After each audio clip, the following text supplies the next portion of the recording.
warahmatullahi wabarakatuh. Perkenalkan, nama saya Nur Hidayanti. Di sini saya akan mempresentasikan hukum ekonomi Islam sebagai tugas kuliah. Hukum ekonomi Islam ya. Saya dari kampus TB Tanggamus. Saya semester 4. Oke, langsung saja. Di sini saya akan membahas hukum ekonomi Islam. Kita bahas pertama adalah apa sih itu hukum? Hukum adalah aturan. Hukum ialah aturan. Kemudian ekonomi. Ekonomi berasal dari bahasa Yunani, yaitu oikos dan nomos. Gimana artinya? Oikos ini adalah rumah tangga, kemudian nomos adalah aturan ya. Jadi bisa didefinisikan sebagai hukum ekonomi itu bisa diartikan sebagai aturan rumah tangga.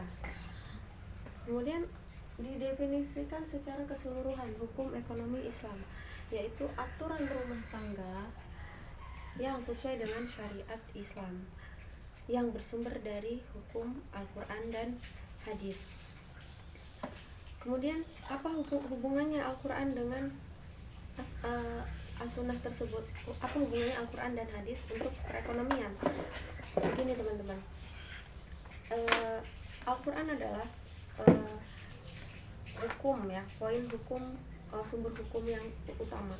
Hukum ekonomi itu bersumber dari dua, yaitu Al-Quran dan Sunnah. Nah, itu poinnya.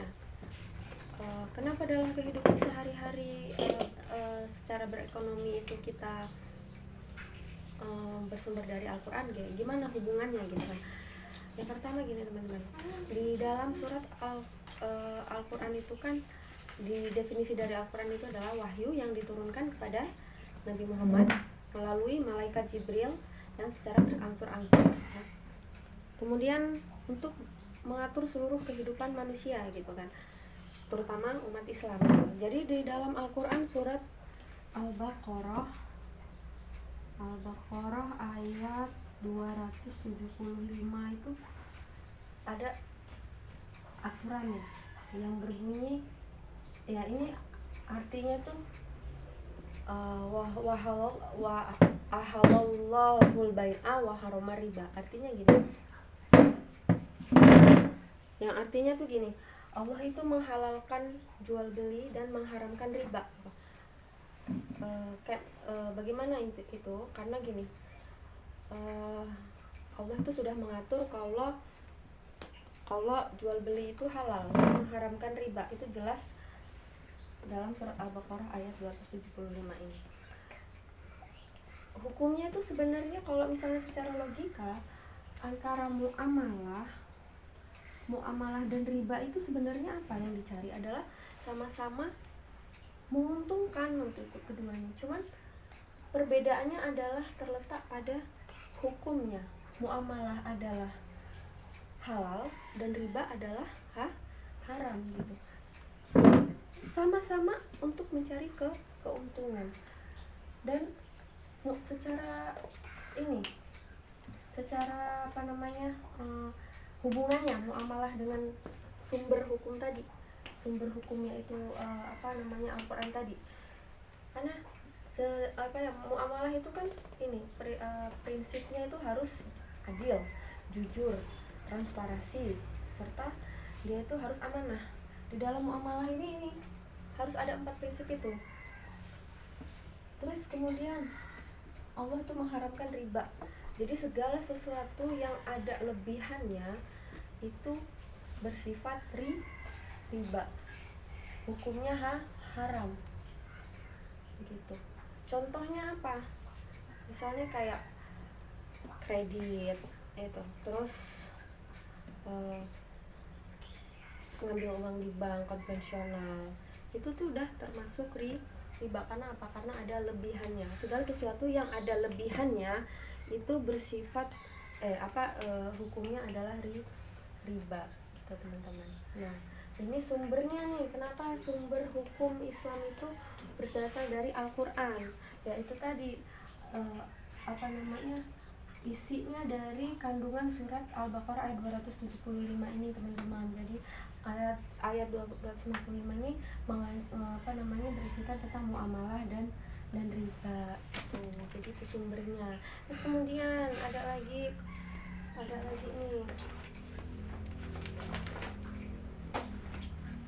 ada lagi surat dalam Al-Quran itu surat Al-Jum'ah ya. Surat Al-Jum'ah itu tentang muamalah juga. Jadi kalau misalnya kita mau lagi bermuamalah, terus kalau misalnya dengar azan Jumat itu dia harus berhenti dan menyegerakan untuk sholat Jumat gitu, dan meninggalkan muamalah. Itu sudah menjadi ketentuan dari Al-Quran tadi. Al-Quran surat Al-Jum'ah ayat 9 ya. Quran surat Al-Jum'ah ayat 9. Ayat 9 ini menerangkan untuk kalau misalnya kita itu untuk mengejar dunia itu kita harus santai aja, tapi kalau misalnya kita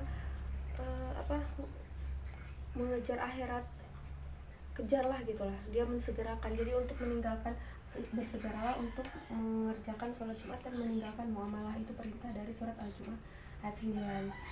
Kemudian ada pula surat Al-Baqarah ayat 200. Quran surat Al-Baqarah ayat Al-Baqarah ayat 282. Ini menjelaskan tentang bagaimana kita harus mencatat hutang piutang, teman-teman. Hutang piutang dari keuangan ya. Kita disuruh ini memperingatkan manusia untuk mencatat. Jadi segala sesuatunya yang berkaitan dengan hutang piutang atau segala apapun itu harus mencatat. Dan kita kalau misalnya di dunia perekonomian kan kita kayak ada laporan keuangan, ada laporan apa gitu kan, itu berupa catatan ya teman-teman. Jadi ini ada perintahnya ternyata dalam Al-Quran, yaitu ayat surat Al-Baqarah ayat 282 gitu teman-teman. Terus kemudian apalagi sih sumber hukum hukum ekonomi Islam, apalagi gitu kan sumber hukum ekonomi Islam itu ada. Pertama tadi ada Al-Quran, poin pertama. Yang kedua ada hadis. Udah pertama tadi hukumnya itu ada Al-Quran kan, tadi udah dijelasin ya Al-Quran tadi. Kemudian yang kedua ada Al-Hadis. Hadis ini teman-teman, hadis ini tuh ada.